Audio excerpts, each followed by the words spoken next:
Sister, ಇದು ನಿಮಗೋಸ್ಕರ. Hi, ಎಲ್ರಿಗೂ ನಮಸ್ಕಾರ.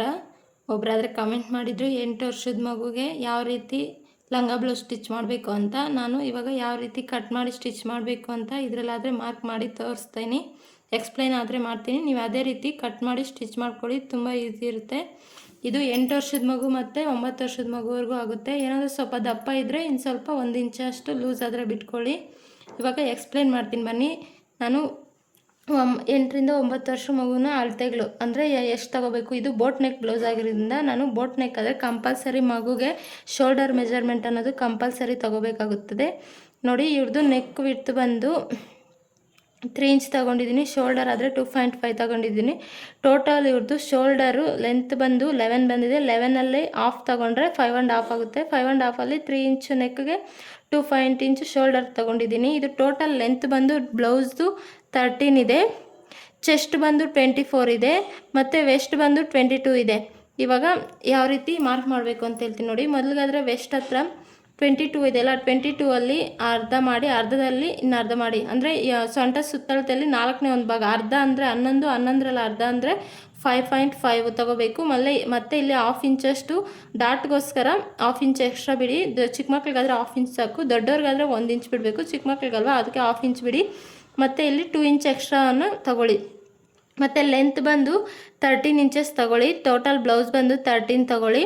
ಇಲ್ಲ ಮಗು ಇನ್ನೂ ಸ್ವಲ್ಪ ಉದ್ದ ಇದೆ ಅಂದರೆ 1 ಇಂಚ್ ಆದರೆ ಆ್ಯಡ್ ಮಾಡ್ಕೊಬಿಡಿ. ಮತ್ತು ಇಲ್ಲಿ ನೆಕ್ಕು ಮತ್ತು ಶೋಲ್ಡರ್ ಮಾರ್ಕ್ ಮಾಡಿದ್ದಾದಮೇಲೆ ಆರ್ಮ್ ಡೌನ್ ಅನ್ನೋದು 5.5 ತೊಗೊಳ್ಳಿ. ಇವ್ರು ಶೋಲ್ಡರ್ ಎಷ್ಟು ತೊಗೊಂಡಿದ್ರು ಡೌನ್ ಕೂಡ ಶೋಲ್ಡರ್ ಅನ್ನೋದು ಅಷ್ಟೇ ತೊಗೋಬೇಕು. ಯಾವುದೇ ಮಗುಗಾದರೂ ಬೋಟ್ ನೆಕ್ಕಲ್ಲಿ ಬ್ಲೌಸ್ ಸ್ಟಿಚಿಂಗ್ ಮಾಡ್ತಾಯಿದ್ರೆ. ಇವ್ರದ್ದು ಬ್ಲೌಸ್ ಬಂದು ಶೋಲ್ಡರ್ ಬಂದು 11, ಅದರಲ್ಲಿ ಹಾಫ್ ಅಂದರೆ 5.5.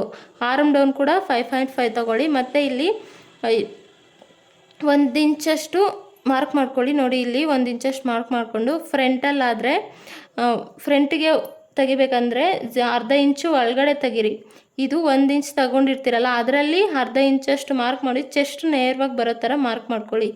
ಮತ್ತು ಇದು ಚೆಸ್ಟು 24 ತೊಗೊಂಡಿದೆ. 24ಅಲ್ಲಿ ಅರ್ಧ ಬಂದು 12, ಅದರಲ್ಲಿ ಅರ್ಧ ಬಂದು 6. ಅಂದರೆ 24ಅಲ್ಲಿ 4ನೇ ಭಾಗ 6 ಬರ್ತೈತೆ. ಚೆಸ್ಟ್ ಅನ್ನೋದು 6 ತೊಗೊಳ್ಳಿ. ಎಕ್ಸ್ಟ್ರಾ 2 ಇಂಚ್ ಆದರೆ ಖರ್ಚಿಗೋಸ್ಕರ ತೊಗೊಂಡಿದ್ದಾದಮೇಲೆ ಇಲ್ಲಿ ಶೋಲ್ಡರು ಲೆಂತ್ ಬಂದು 4.5 ಇಂಚ್ ಆದರೆ ತೊಗೊಳ್ಳಿ. ನಿಮ್ಗೆ ಯಾವ ಶೇಪ್ ಬೇಕೋ ಆ ಶೇಪ್ ಅನ್ನೋದು ತೊಗೊಳ್ಳಿ. ಬಾಕ್ಸ್ ಆದರೆ ಮೊದಲಿಗೆ ಮಾರ್ಕ್ ಮಾಡಿಕೊಂಡು ನಾನು ಲೀಫ್ ಶೇಪ್ ಆದರೆ ಕೊಟ್ಟಿದ್ದೀನಿ. ನಿಮ್ಗೆ ಯಾವ ಶೇಪ್ ಇಷ್ಟ ಆಗುತ್ತೋ ಅದೇ ಶೇಪ್ ತೊಗೊಳ್ಳಿ.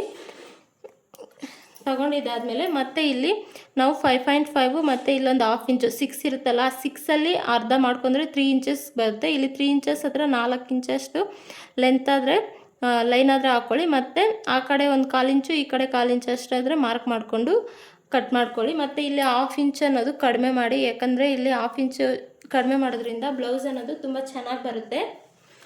ಇದು ಫ್ರಂಟ್ ಬ್ಲೌಸು. ಬ್ಯಾಕ್ ಬ್ಲೌಸ್ ಯಾವ ರೀತಿ ಕಟ್ ಮಾಡಬೇಕು ಅಂದರೆ,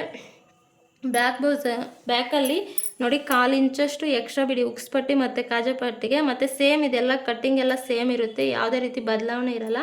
ಅದೇ ಇಲ್ಲಿ ಮಾತ್ರ ಉಕ್ಸ್ಪಟ್ಟಿ ಕಾಜಾಪಟ್ಟಿಗೆ 1/2 ಇಂಚಷ್ಟು ಎಕ್ಸ್ಟ್ರಾ ಬಿಟ್ಕೊಂಡು, ಮತ್ತು ಇಲ್ಲಿ ನೆಕ್ ಅನ್ನೋದು ಲೆಂತ್ ಅನ್ನೋದು ನೋಡಿ ಇಲ್ಲಿ 2.5 ಇಂಚಷ್ಟಿಗೆ ಮಾರ್ಕ್ ಮಾಡ್ಕೊಳ್ಳಿ. ಬೋಟ್ ನೆಕ್ಕಲ್ಲಿ ತುಂಬ ಚೆನ್ನಾಗಿ ಬರುತ್ತೆ. ಇಲ್ಲಿ 1/2 ಇಂಚಷ್ಟು ಕಟ್ ಮಾಡ್ಕೊಳ್ಳಿ. ನೋಡಿ, ಇಲ್ಲಿ ಕಟ್ ಮಾಡಿ, ಇಲ್ಲಿ ಕಟ್ ಮಾಡಿ. ಬ್ಲೌಸ್ ಅನ್ನೋದು ತುಂಬ ಚೆನ್ನಾಗಿ ಬರುತ್ತೆ. ಮತ್ತು ಇವ್ರದ್ದು ಲೆಹೆಂಗ ಬಂದು 31 ಇಂಚು ಲೆಂತು. ಲೆಹೆಂಗದು 31 ಇಂಚ್ ಐತೆ. ಮತ್ತು ಸೊಂಟದ ಸುತ್ತಳತೆ ಬಂದು 20. ನಿಮಗೆ ಬಟ್ಟೆ ಎಷ್ಟು ತೊಗೊಂಡಿದ್ರೋ ನೋಡಿಕೊಂಡು ಅದ್ರ ಮೇಲೆ ಐರನ್ ಪ್ಲೇಟ್ಸ್ ಯಾವ ರೀತಿ ಇಡಬೇಕು ಅಂತ ನಾನು ಮೊನ್ನೆ ವೀಡಿಯೋದಲ್ಲಾದರೆ ಯೂಟ್ಯೂಬಲ್ಲಿ ಹಿಂದಿನ ವೀಡಿಯೋದಲ್ಲಿ ಹಾಕಿದ್ದೀನಿ. ಅದನ್ನು ನೋಡಿಕೊಂಡು ನೀವು ಕಟ್ ಮಾಡ್ಕೊಂಡು ಸ್ಟಿಚ್ ಮಾಡಿಕೊಡ್ರಿ. ಏನಾದರೂ ಡೌಟ್ಸ್ ಏನಾದರೂ ಇದ್ದರೆ ಮತ್ತೇನು ಕಮೆಂಟ್ ಮಾಡಿ. ನಮಗೆ ಈ ಥರ ಅರ್ಥ ಆಗಿಲ್ಲ ಅಂದರೆ ನಾನು ಡೈರೆಕ್ಟ್ ಬಟ್ಟೆ ಮೇಲೆ ಕಟ್ ಮಾಡಿ ತೋರಿಸ್ತೀನಿ. ಇಷ್ಟ ಆದರೆ ಲೈಕ್ ಮಾಡಿ, ನನ್ನ ಚಾನಲ್ ಸಬ್ಸ್ಕ್ರೈಬ್ ಮಾಡ್ಕೊಳ್ಳಿ. ನಾನು ಇನ್ನಷ್ಟು ಹೊಸ ವೀಡಿಯೋಸ್ ಆದರೆ ಹಾಕ್ತಾ ಇರ್ತೀನಿ. ಏನೇ ಡೌಟ್ ಬರಲಿ ಕಮೆಂಟ್ ಮಾಡಿ.